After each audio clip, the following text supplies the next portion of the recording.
Hey everyone, so today I'm going to be installing an ALC video doorbell. As you can see, it's a 1080p. It's Wi-Fi camera. There's the model right there. I'm sure that'll be helpful for those that have this same model. You kind of get a sense of how it worked for me.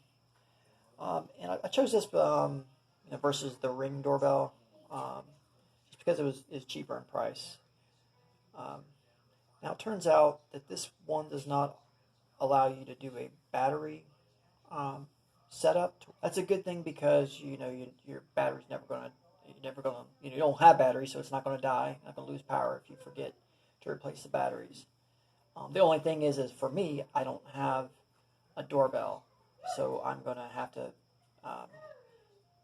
put a transformer in place. Actually, I have that right here. So this right here is a 120 transformer. It'll bring it down to, I got several options. They could bring it down to 8 volt, 24 volt, or 16 volt, depending on how I tie it in. You can see the different options. Those three screws have 3 different options for the step down that I need. So I'm going to install this up in the attic. I'm going to bring the power in using this wire here. So this is, you can see, 12 by 2. I don't know what you officially call this. I'm not an electrician. And then out of the transformer, I'm going to be using this 18 gauge wiring. So this will be the source from the house, bringing the power in, stepping it down through the transformer, using this to get it down to the doorbell. I digress in that I had to do that because I don't currently have a doorbell in place, and so this is what will bring power to your doorbell. So my install, I want it to be clean. So as I said, I don't have a doorbell currently. So as you can see, no doorbell out here. But I don't want to have wires running down. I want it to look nice and clean. So my strategy for that is that 18 gauge wire that I got to run out to where the doorbell is going to sit. So it's going to sit out right here, somewhere right in here. So I'm going to take off this frame right here around the door. And what I'm going to do is, so there's going to be a gap between the drywall and this, I guess this side framing here. I don't know what you'd call it, but anyway, so there's going to be a gap right there.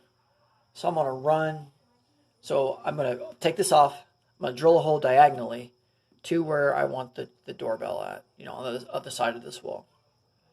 And then so I'm going to run the wiring through that hole diagonally over here. Then it's going to go up the frame.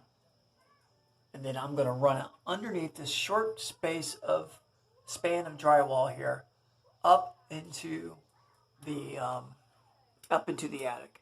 And then once I get it up there, then I'll run it to the transformer, and then the transformer will hook into the house power. So one thing that I'm going to do, so I've seen these transformers just mounted in your attic, and the attic's dusty, and I'm not sure that I want to do that. So I'm going to use this as a junction box. So I see that this has some mounts under here. So I'm just going to mount this in here like that, and I'll secure it in there. I'm just going to kind of have to rig it up, and then then I'll have this to put right on top of that. So it'll be nice and secure. No dusting, no dust collecting up in there. So once this is done, the install should be pretty easy from there. It's just a matter of, so we'll pop this open. So this is what it looks like here.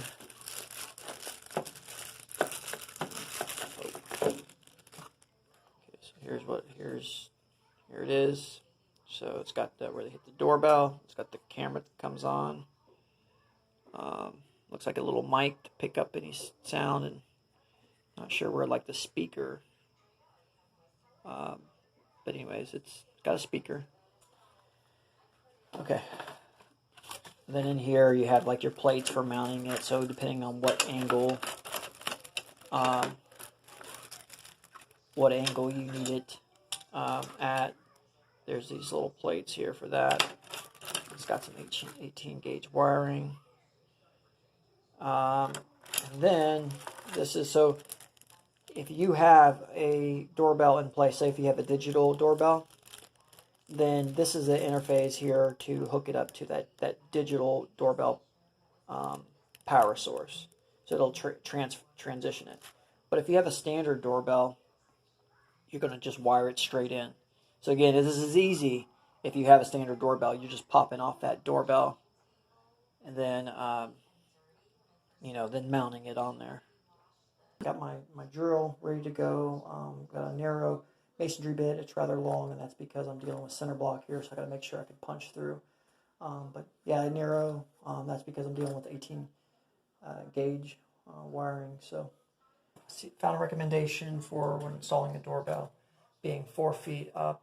So that's going to be about right here, about at the deadbolt.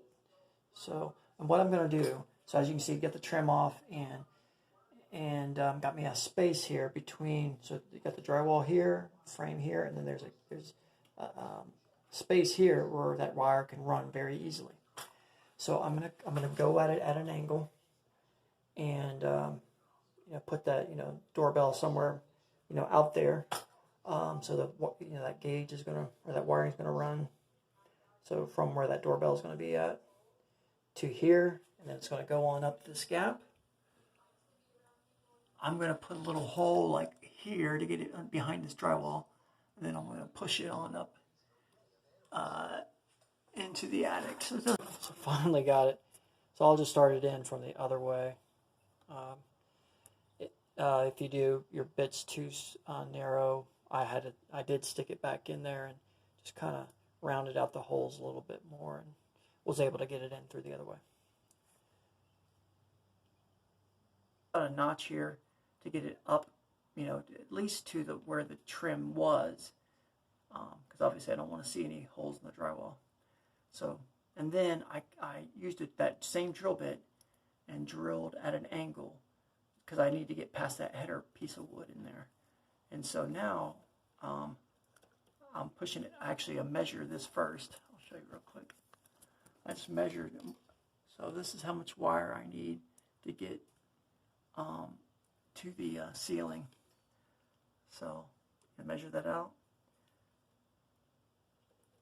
and then so I'm trying it this way first because I'm going to go up in the attic and see if I can access it. Oh, okay, so and when I push it in there, I know I'm in the right spot because I can kind of feel it push through the installation. So there's insulation right underneath the drywall. So we'll keep it pushing on and in there. I want to make sure it gets to the ceiling, so that maybe I can just access it. I got to see what it looks like up there.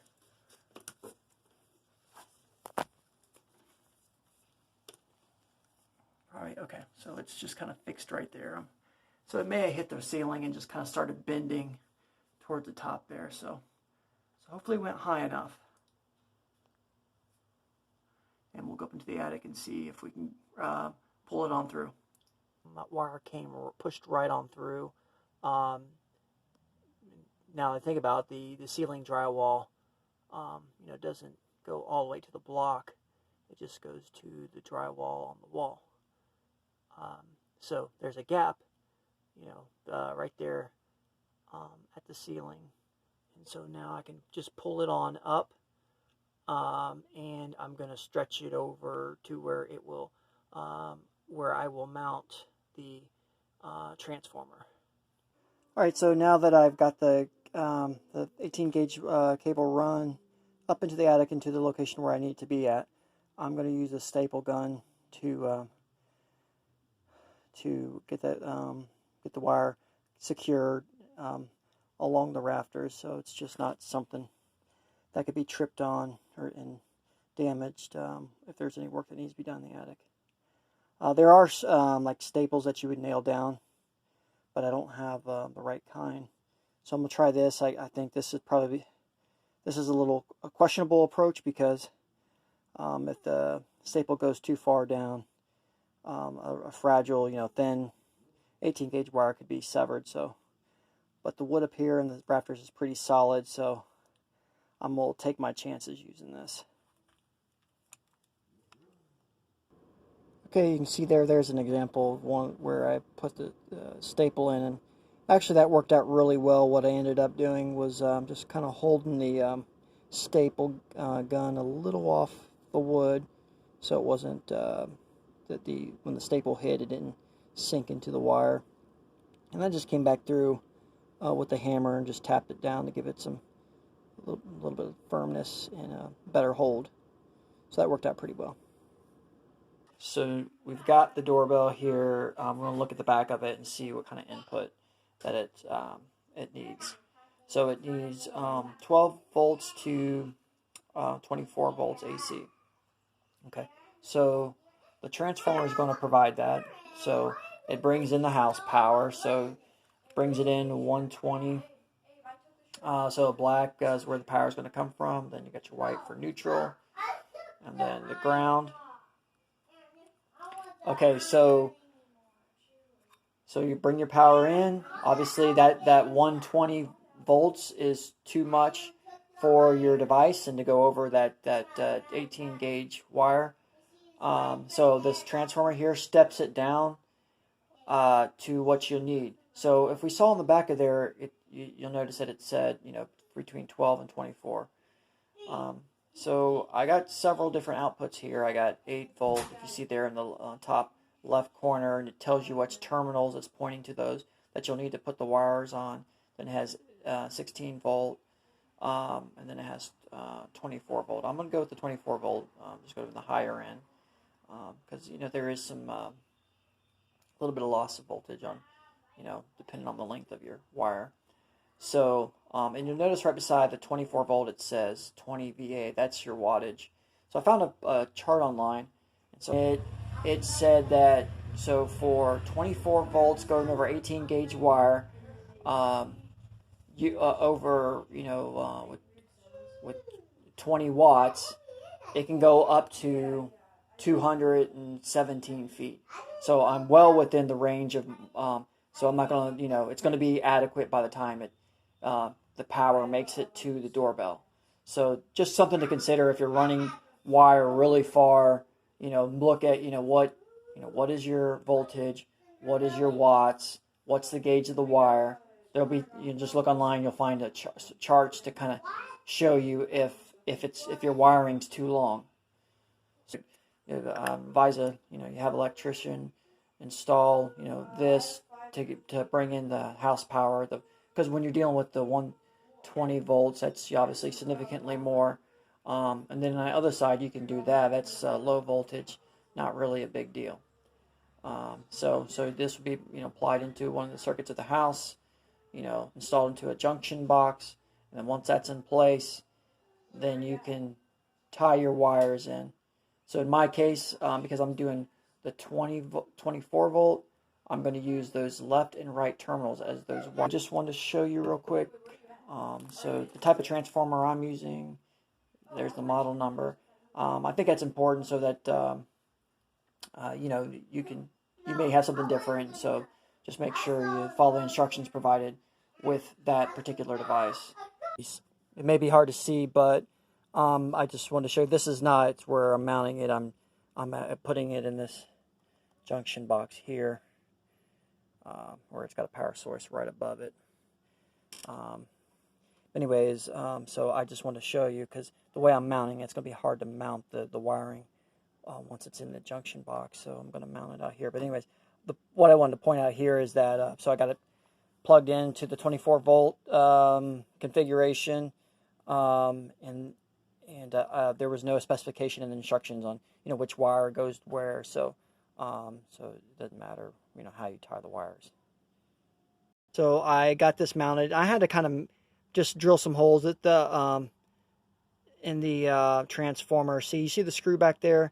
I drilled screws into the holes into the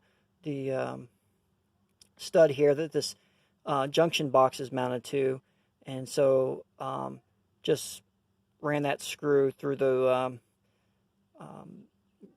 notch there on the there's 4 notches on this transformer, and then through the junction box into the stud. So I did that in all 4 locations. There's one. Anyways, so it's mounted in the junction box. There's it's hard to see, but the 18 gauge wires are down there connected in for the 24 volts. Then we'll move it on up here, and then I haven't pushed them in yet, but so I got the 120 source in, tied the black cables with black cable on the transformer, white cable, and the green with the ground. So I used wire nuts and then electrical tape to wrap around those and make sure they are secure. So I'm just going to tuck those wires into the junction box and then throw a cap on it. So there it is from the front. So this, by the way, is up in my attic. So it's the attic light. I'm just bringing the power source from it. Again, just with the 120, voltage, you can get you a certified electrician. They'll do it upright and get you a power source. May even probably hardwired, all the way down to the 18 gauge wiring. Okay, so there it is. It's all done. So you can see you got the wire coming out the bottom here. There's the for the transformer, the junction box for the transformer, got the cover on it. Source coming from this here. So good to go. I'm going to turn this breaker back off because I don't want any power on this while I'm tying in the doorbell. The kit comes with a template. There's a big hole at the bottom for running your wire out of. That's because you'll mount your wire at the bottom of the doorbell, or towards the bottom of the doorbell. And then there's holes for where the anchors are going to go. So I used a level to make sure that this was level. And then I just taped it in place. The tape didn't work too well in the stucco, but this is pretty much level. So I used the Sharpie to mark those holes, and so now I'm going to take the template off and drill 2 holes for the anchors. There's 2 anchors and 2 screws. So I used a 3/16 masonry bit to drill these holes. It probably was a little too big. I'll see if the screws, when those go in, tighten those up those anchors. Those are the 2 anchors that came with it. If not, I may have to just go get some bigger anchors to fit in there. But yeah, I'd recommend the 5/32 masonry bit. It's probably just a tad smaller and will make it the anchor nice and snug. And I didn't see anything about the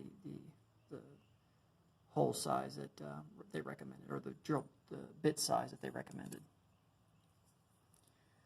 So got the mounting plate here, so I'm going to screw that in. Obviously the wire is going to go through that, and then see the 2 slots there, one where my thumb's at and the other one right there. So those are where the screws are going to go. Okay, that actually went pretty well. The anchors worked out. They were a little loose, but just putting the screws in there kind of pushed them out and tightened them up. So the 3/16 masonry bit worked out fine. I think a 5/32s would work even better. So I used a because there's the screws have wide notches. So before you completely tighten them down, you can just make sure it's good and level. So yeah, we're close. I can just tap it over and level that up. So from here up, from now, it's just a matter of, so you'll see the 2, I'll come at it at the side. There's 2 notches right here. You just clip the doorbell onto that, and on those notches, kind of latches them in place. If you ever need to get it off, there's a little latch right here. So what you do is come in here with a screwdriver and a flathead, just or anything that is flat, and get it in there. You push that notch down, and that pulls back, lift the doorbell up and then off of the plate. So before I install that, I'm going to install the 2 wires. I'm probably going to cut this back. Obviously, I got a lot of wiring there, so I'm going to cut that back, and the doorbell, roll the back of the doorbell. And so those 2 screws is where I'm going to tie them in. Again, the wires don't matter which one goes where. So I'll tie those on there, and then I can mount it on. The other thing I didn't mention, so the plate has an angle. There's 2 plates actually. So if I had this on the side wall, so maybe over here, there's 2 plates that are angled that you can kind of make it to where it can focus better. It can angle the doorbell better. Here, as you can see, I got an at angles to where this will be angled towards the door. If it was on the other side, obviously you just flip it over. So as you can see, I got the 2 wires linked up, so they're good to go. So,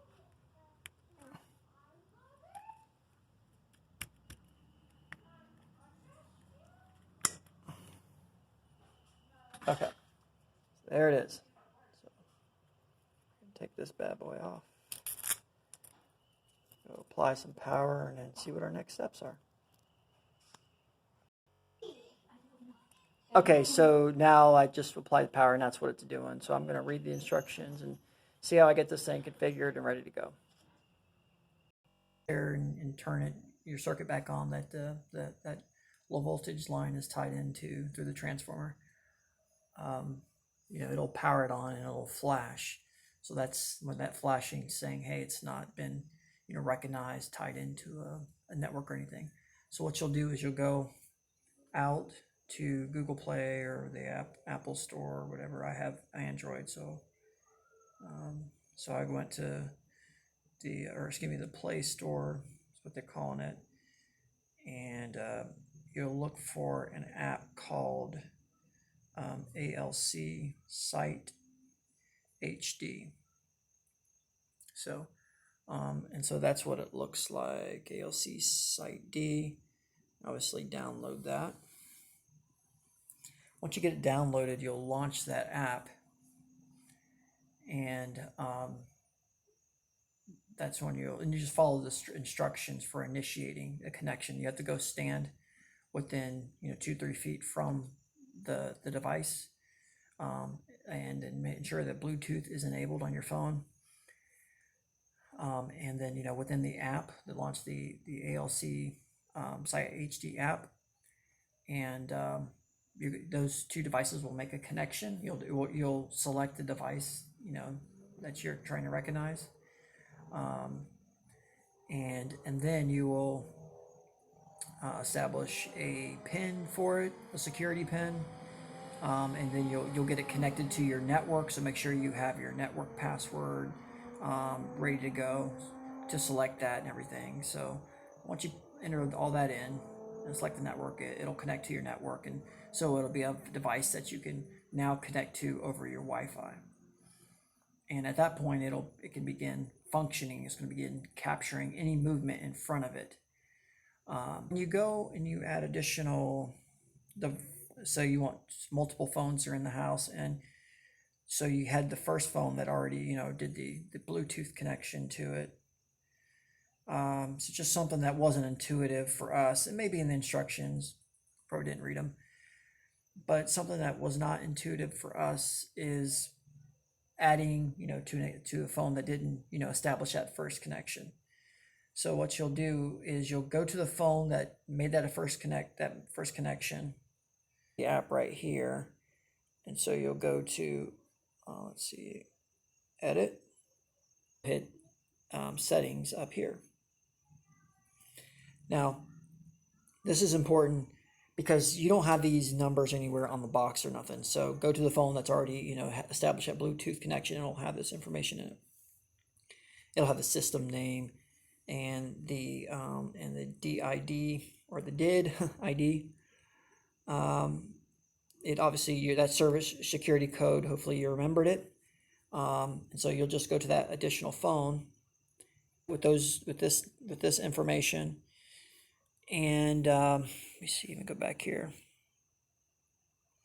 And so we'll just go to add device. You'll select doorbell, and then existing in device.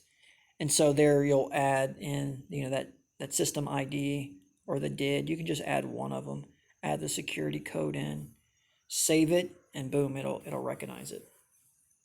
Phone, I obviously have to download the ALC site HD software. You'll see the little lights around the camera up there. Those are I think those infrared, so it has night vision. Same exact phone. Or when I go to add the phone, and it's not unresolved, I'm going to call their customer support to see if they have anything, because I couldn't find one error on the internet like this. But when I go to add the device, it says enable GPS location in order to establish a strong network signal or something like that. It's some type of weird location error, like I didn't enable it. Well, I went in and I've looked at the location configuration settings, re-looked at it, made sure everything was good, made sure the ALC Site HD software was enabled, or was enabled for using location, had permission to use location on my device. And no matter what I did, restarting it, I even went out and updated the latest software, thinking, okay, maybe there's a GPS software issue on my device. Not sure how that is, because my wife has the same exact phone. We just got them, and it works for her. So, but anyways, I'm going to call their customer support on Monday, because they're Monday through Friday, and just see if they have anything. So that was a big point of frustration, is trying to do. It kind of makes you feel a little iffy about this, is when, so the software, the ALC Site HD software. So in order to be able to talk to this device here and be on a constant alert to receive any type of updates, any type of door ring or whatever, it's got to remain running in the background on your phone. So it asks for permission to do that. So that's could potentially eat up a lot of battery life on your phone. So that's something to be aware of, that you're going to have, maybe a lot of battery consumption if you have this thing constantly running. So you may have to, depending on, what you can tolerate, you may want to disable the software, turn it off. There may be a way within the software itself to turn it off, so it's not running in the background. But when you're going through the configuration of the software installation, you'll get, like 5 questions. Do you authorize the software to have access to your photos? Authorization to make telephone calls. There's several, and it almost feels kind of creepy. It's like, man, this thing is taking over my phone. So didn't like that aspect of it. I really don't like that about smartphones. About you download an app and they want access to everything, and you can't use the app unless you're giving it permission, all that stuff. So that feels a little creepy. I'm not sure what, how Ring does it. Probably the same way, but not really into that. So that's what you heard, that ring there. So so that's my wife's phone. Again, it's working on hers. You can see where, well, actually you can hear me talking. So it's when you go into the phone and you hit play. So I had to go in and hit play. It'll run that video. Echoing sound that you heard was not a flaw. It's just because the phone is out here and the device is out here, so it obviously was looping back. So so if I was to go and ring the bell, it's going to send a signal to the phone. You'll be on your phone. You'll get alert. You can pop it up. and talk back. There is a delay because you're dealing with a network connection, but it does work. My kids are obviously playing with it earlier. They enjoyed that. And then if you get a signal, hey, that there's some activity out here, you can pull it up and see. So even if somebody didn't ring the bell, you can open it up and then talk through the device. So you don't even have to have it ring. So, but there it goes again. So it's as it sees motion and stuff, it'll send that alert through. So it works pretty good. Again, there were some software frustrations, little frustration when adding an additional phone to the device because we just couldn't figure out where that did ID was. So knowing where that's at is helpful in adding. It's simple to add additional phones. It's just it was kind of hidden from us. Again, it may be in the instructions. And hopefully I can get this issue figured out with my phone so I can get it tied in as well. But hopefully that helps you. God bless you. Goodbye.